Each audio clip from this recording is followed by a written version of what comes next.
Welcome. It's Divine Book Club Day. Hopefully you've had a chance to review this section, and I think it's really helpful to have a reminder of be well versed and rehearsed. If you're going to do a maths exam, you're going to study the principle of maths, aren't you? Well, this is the most important exam of your life. Life. You need to study like you mean it. It's funny, that reminds me of a little quote that a golfer taught us. Practice like you mean it and play your competitions like you don't. Because why? Read into that. Because you can. You know how. So in truth, we're not living with books in our hands and praying without ceasing. We're just living truthful being. It's effortless, it's natural, but until then, you need to study like let's use the word navvy, which is, I don't know where I channeled that from. That's an oldie. That's like a truly old person's term. Don't even think it's used in modern vernacular. So you need to be well versed and rehearsed for lots of reasons, because that's how you learn. And I know that many of you have explored this very chapter. Those of you who are here consistently, we only did this a few months ago in last year's program. The act of truth. And each time with eyes, let's say, more open, you will glean more and more and more. If you read something once and think you've got it, you're mistaken. This really speaks to readiness, where when we're ready, we hear. You might have read the highest truth and it didn't land because it couldn't. That's how this goes. We're blind to what is. It's shocking, and it's very offensive for those mired in ego. You can't see heaven, and that doesn't make it mean it's not here. You can't see. We were just chatting about this on the weekend. In fact, I know that Bex is offered to, has already prepared it, I know, give you a segment of our retreat. You can't see the particles in the air, but would you argue that they're not there just because you can't see them? What does that tell you about your capacity to see? Would you rely on it under those circumstances? Absolutely not. All right, so let's get into the act of truth. The crooked shall be made straight. Rest back. Relax. Open, receptive. Because the crooked shall be made straight. If you want the truth, nothing's stopping you. If you want to know and live, I can want for nothing. Nothing's stopping you. For the crooked shall be made straight. For they are straight already. There's the punchline of life. The crooked shall be made straight, for it's straight already. Miracle upon miracle, the likes of which we think, wow, wow, wow, and how. The greater works and so much more. Not because something has happened, but really because nothing has, but reality is realized. Christ Jesus healed no one because there was no one sick. So all of us who have been invested mightily in healing professions, what a waste of time. In truth, there's nothing that's actually valued and helpful as we consider it in the world is needed. Nothing, not a thing. When you know and live perfection, the sick shall be healed, for before they call, they are already answered. Those who ask shall receive, for no one can ask for any good thing which is not at hand already. It is asked, where does illusion end and reality begin? of course, we know because we talk about this every day and get into this every day, there's no gray area. The absolute is absolute. It might be too absolute for most, but nonetheless, that's why so few there be that actually live in the light. We could tell everyone heaven is available, but few there, few there will be that will hear and then listen and then do the work that's required, which, as we know, is single-minded, single-focused. All beliefs involving rightness and wrongness, goodness and badness, comparisons and opposites are unreal. And as unreal, they don't exist at all. They're not to be tackled. They just don't exist. You don't go tackling nothing, do you? You just give your attention to what is, just like you don't try and make a mistake in a maths equation right. You just get into the correction. You don't have to worry about a mistaken number written down or a mistake that you might come to in an equation. You never lament it. You don't grieve over it. You just are overjoyed to know that the solution exists. As it turns out in reality, reality is all there is. There's never been a problem. When healing is revealed to us as being present, it seems that the illness ends and the reality appears. But the reality was there all the time, even when the illusion of disease seemed to be present. Right in the midst of the greatest problem is that problem's annihilation, is that problem's extinction, is that problem's non-existence. Right in the place where illusion holds sway in truth, victorious, alone, supreme, mighty, all.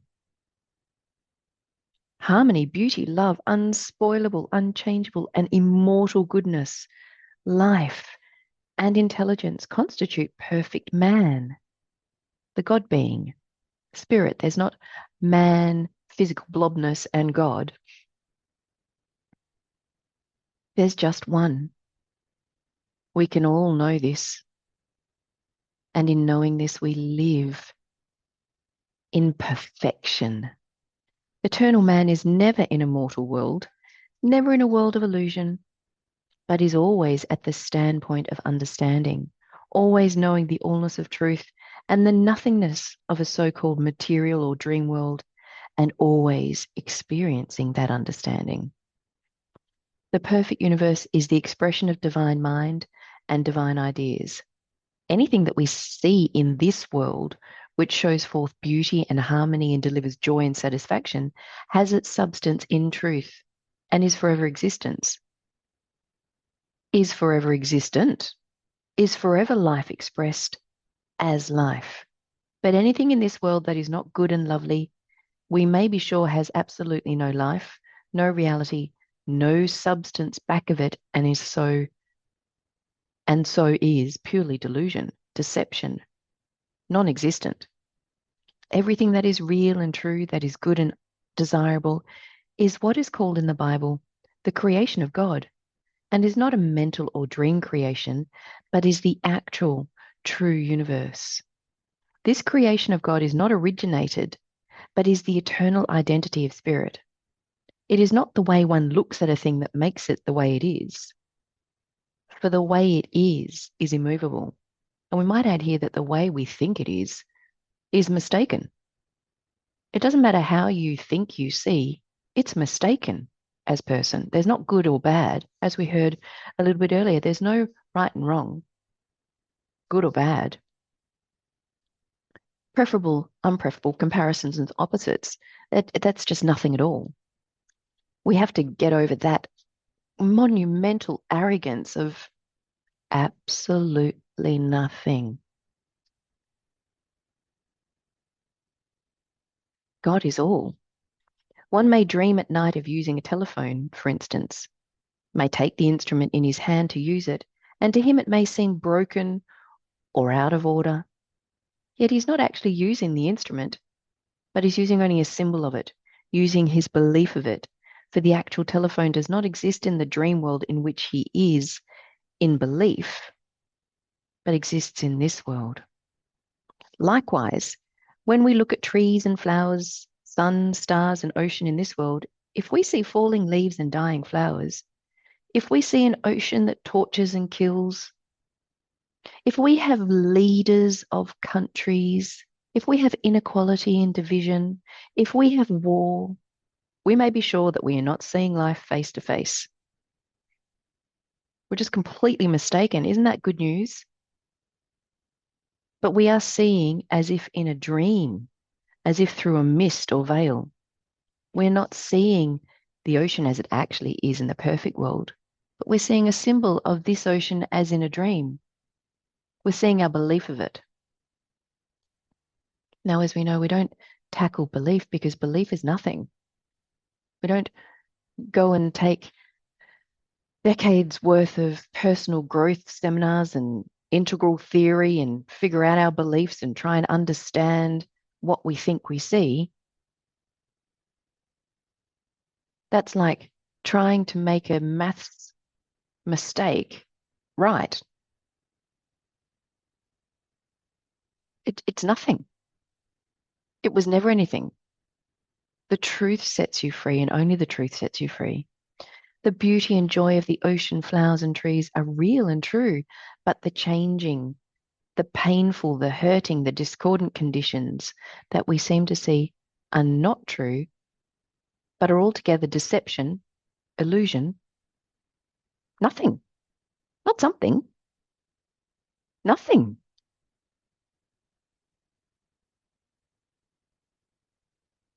When one feels that he is seeing sickness, sorrow, accident, or trouble, let him take his vision away from the deception, from the picture of evil, and turn directly to the true world, the world of reality. And with love and devotion, with quickening spirit, let him declare what is true in the world of reality, what he knows exists in the spiritual, the real world. And there is no other world. There is no spiritual and physical. We find this such, well, it's sad. We have so many people contact us who are so sold into the idea of there is a spiritual world and there is this world. And their hearts break because of course they want the spiritual and have found a way to settle for this apparent world. It never existed. It's just a sign of corrupted vision. That is no thing. It's just like the illusion, there it is, take it out, move on. Then when he turns his vision again to this world and the deception has gone, the trouble has vanished, and there before him is the act of truth. That's why the truth, genuine truth, shouldn't be a secret. It should be widespread news. It should be curriculum. Everyone wants what we have. I am everything and I have everything aren't just throwaway lines, but fact, reality, tangible, established, manifested. In order to bring before your vision in this world any harmony that you desire, because I can want for nothing. You must first of all understand that such action, such harmony has already taken place in the true world. For instance, there may not be houses and offices, cars and clothing in heaven yet. And if you can hear this, you're well on your way.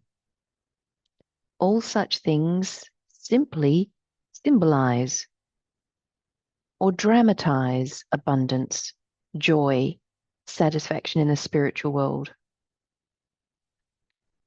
Love spirit, love spiritual things, and you will have more than you could ever imagine. And because of the reality of joy and peace in heaven, it is right that we have delivered to us in this seeming world their perfect symbols. Really, that's the end of the conversation. If you know truth, you live it. And if you don't know truth. So what do? Get down to knowing truth. This isn't a secret. I've found it. Good luck, you can't. This is, I've found it. You have it too. When you wish health instead of sickness, you do not have to move the sickness out of the mind or body. You don't have to do anything at all about it. The same as in the morning when you've been dreaming the night before of traveling in an aeroplane. You do not find this plane in your room when you waken, do you? Do you? You don't have to have the plane extracted from your mind nor from the room, for it's never been present and is wholly imaginary. Its coming, its going is the very same as nothing at all. Is this not true? There must come for us that experience which Jesus mentioned as being in this world, apparently, yet not being of this world. That is, we will be seen and known in this world. We will eat and sleep and wear clothing, but at the same time, we will know in our hearts that this is a drama, dream only, and therefore it's entirely harmless. Man in heaven is constantly feeding upon truth, the staff of life. And this reality is expressed or symbolized in the human experience as man partaking of material bread to sustain his physical existence. But there isn't a physical existence. That's why this is all symbolic. We're only seeing symbolic, pictorial representations. This is how we tangibly experience that which I am. So what I call the tangible experience isn't fixed. It's entirely dependent. That's why we don't seek to change anything of the world, but we change our mind. We get into truth because effect is cause and cause is effect. There's only one thing going on. Another word for the idea of cause and effect, or the explanation of cause and effect, or effect is cause, or cause is effect, is simultaneity, simultaneous, omnipresence.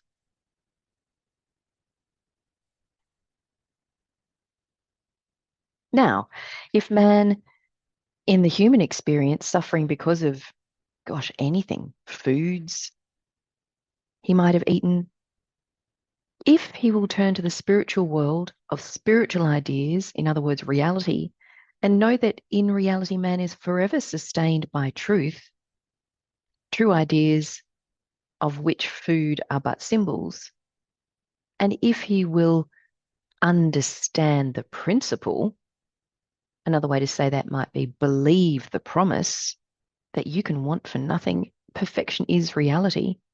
None of these symbols in a drama world can harm you, for there is no harm in them. He will find his suffering gone, for he has had a glimpse of heaven. In the final analysis, we do not have to leave this earth, for we are not really in it. We are therefore not to leave earth for heaven,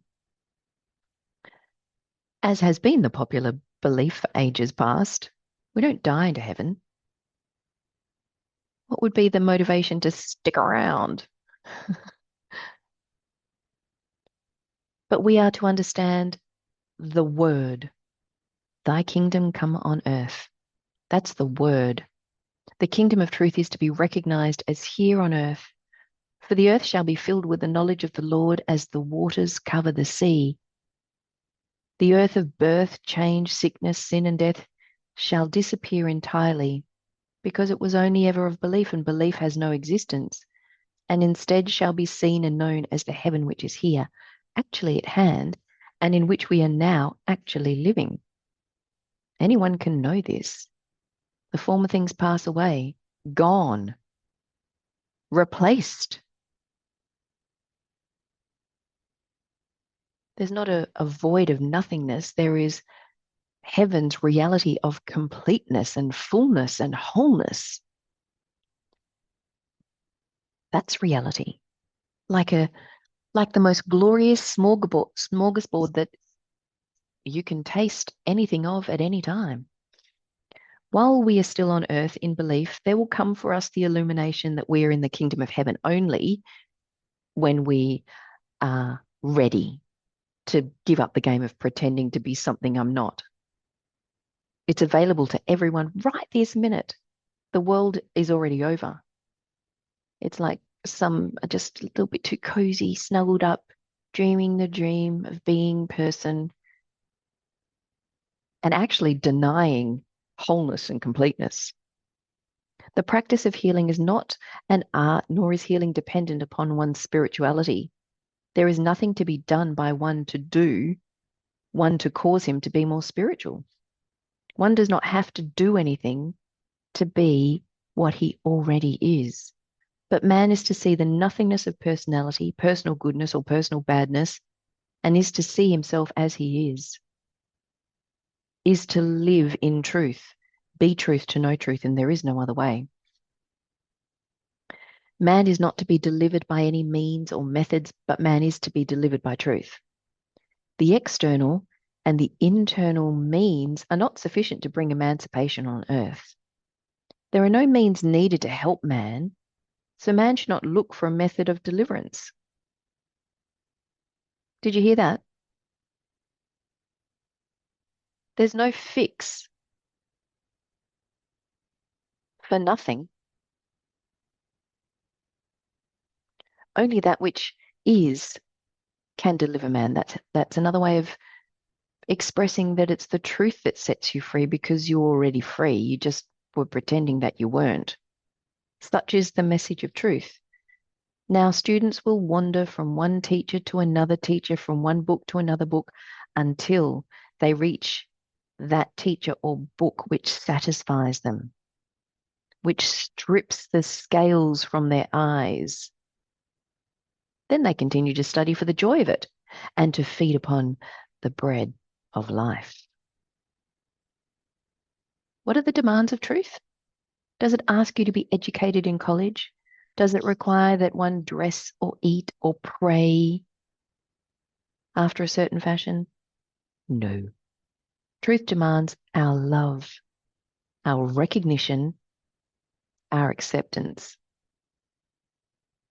Neither medicine nor metaphysics, nor even death can achieve the end of matter, the end of evil. Evil being the belief in separation. Belief makes real, but it's never true. The truth doesn't depend upon whether you believe it or not. That's the beauty of truth. Get into the truth. The truth is inviolate, untouchable. The truth of what you are, of the only you, I, that there is inviolate, immaculate, infinite. The infinite invisible. Truth is the only deliverer. The end of any deception is the perception of its nothingness. It is not a matter of education or evolution. It is not a matter of rolling up one's sleeves for an attack, for strife and warfare. Rather, it is stillness. It is not mental energy, nor vigorous denial, nor strenuous affirmation. Rather, it is insight that delivers the end of the physical body, the end of evil, the end of a material world, and the dawning of the new day in heaven. Everyone comes to this. Reality can't be avoided. It seems to be delayed, but there's nothing that's standing in the way as a cause of delay. For an illusion is nothing. It never existed. In the final analysis, I have always been what I always am, the one, infinite, limitless, divinely abundant self. And that, beloved, is reality for us all to know.